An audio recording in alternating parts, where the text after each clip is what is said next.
Hello one and all, welcome back to ArcheAge Inspiration. My name is Cilantro. Today's rolls are 4, 7, and 9. Sounds pretty similar to what yesterday's rolls were. Let's see here.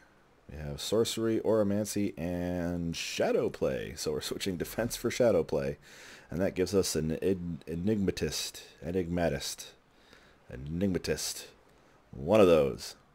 And we'll figure it out. Here's my take on the Enigmatist. I went through a few iterations on this build, and I did go out and get a little bit of footage in PvP, although granted it was against a bot because I couldn't find any human people, which I will show here in a little bit. But one of the things that I changed up a little bit here with the choices is usually when I get Shadow Play, I like to take Stalker's Mark, Shadow Smite in addition to the stuff that you see here.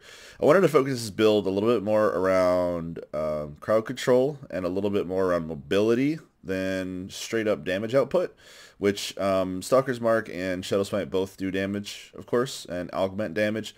The problem I had with Stalker's Mark is that due to the cyclic nature of the CC I was doing, the Stalker's Mark would finish its tick right in the middle of a long crowd control spell. So if I had, a sleep on, it would do the final burst of damage for like 50 or however much damage, small amount of damage, and it would wake him up. So I decided not to take Stalker's Mark, even though it's probably a net loss in damage. If you want to take it for your particular build, of course, I recommend that you do your own research and all that, and if you like it, then go for it. But I chose not to take it. I did go ahead and stick with Overwhelm because it is crowd control. It's also a gap closer, which is good. Leading into any combos you want, it's good to be able to overwhelm into leech. I did notice that when I would overwhelm and try to leech, that I would usually do an auto attack. So you have to be very careful about it. It's kind of weird. You have to sort of overwhelm in, cancel your target, retarget it, and then leech. And you shouldn't do an auto attack after that. Very strange. Yeah, drop back, shadow step, free runner, good mobility stuff. That's always very handy in addition to Comet's Boon and teleportation. Comet's Boon I think fits really well into this build because it's a very long range spell, 31 meters. Granted, it does have quite a travel time to it, but it's kind of useful as a sort of long distance poke in group fighting scenarios. It's also boostable by Thwart, making it do quite a bit more damage. So if you're in sort of a stalemate, you can just sort of poke the enemy with Comet's Boon and maybe even a meteor here or there if you're willing to do that, if you're in group PvP. And of course you have the normal suite of all the damage spells here in Sorcery with the augmented range to ensure that we are staying mobile and staying at as great a range as possible. So yeah, Arc Lightning, Chain Lightning, Flame Bolt, Freezing Arrow, pretty normal stuff. Liberation is taken here, of course, for the silence immunity. Silencing is always annoying when it happens, and having an immunity to that is quite useful. The Shackle's not quite as big of a deal, and to be honest, I mean, as bad as silence is, there's not a ton of effects that really trigger it, so you could go without Liberation if you wish, but I think it's worth picking up.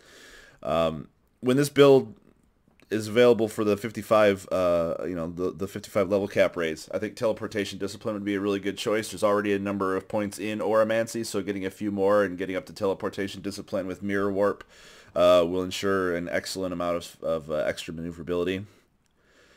We have Vicious Implosion here. This is used as part of a combo that I've described in some recent videos, and I've actually been able to get it to work reasonably well.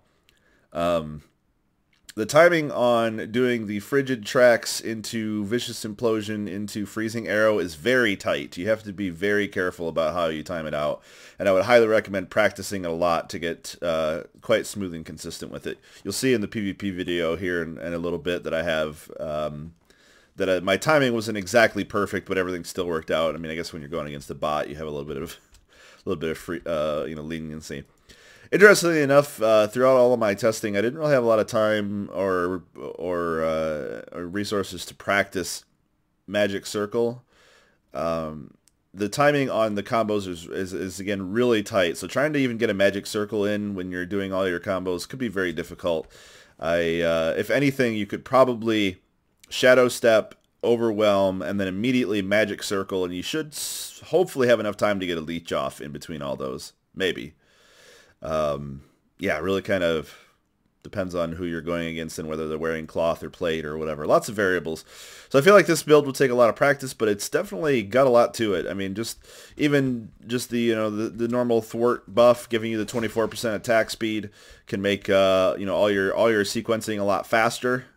make it a lot easier to get all these combos off. And of course, as soon as you use a Vicious Implosion or a Comet's Boon, there will be a lot higher damage output from those. You can see as you start getting more and more Inspire stacks, and we're at 2 right now, the damage output goes up quite a bit. We're looking at 2132 here, 2727 here, and that'll go up even higher as soon as I get my third Inspire stack right here. So now we have 3422 and 2648, and even with Magic Circle, almost up to 4,000 damage for Vicious Implosion, base damage. I mean, that's a pretty significant amount of damage, especially when comboed with everything else. So don't underestimate these types of things. You know, it's very innocuous to look at this and say, oh, it gets 47% damage from Inspire stacks. Well, that's a pretty significant amount of damage when you're stacking things up. So when you're at a standstill, I would advise using Meteor Strike, maybe Comet's Boon as pokes.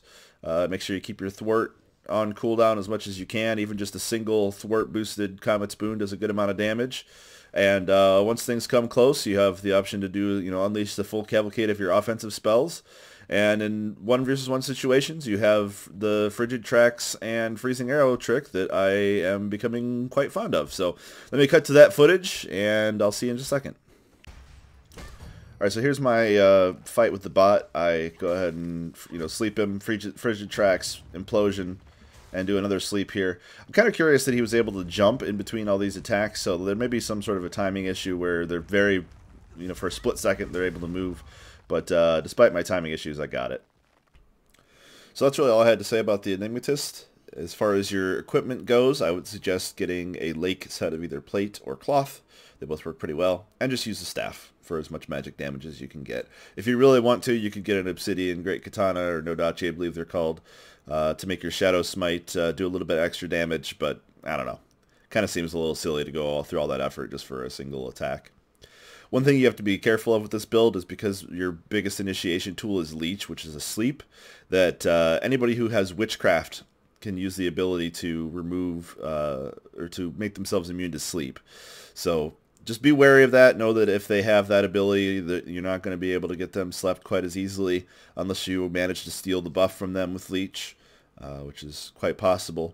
But you still have the normal, suite of tools available to you here with Sorcery and Shadowplay to do a good amount of damage and maneuver around, to hopefully be able to avoid whatever counterattack anybody launches at you. So that's really it for the Enigmatist. I hope you enjoyed the video. Thanks for watching. Thanks for liking the video, and I will see you next time.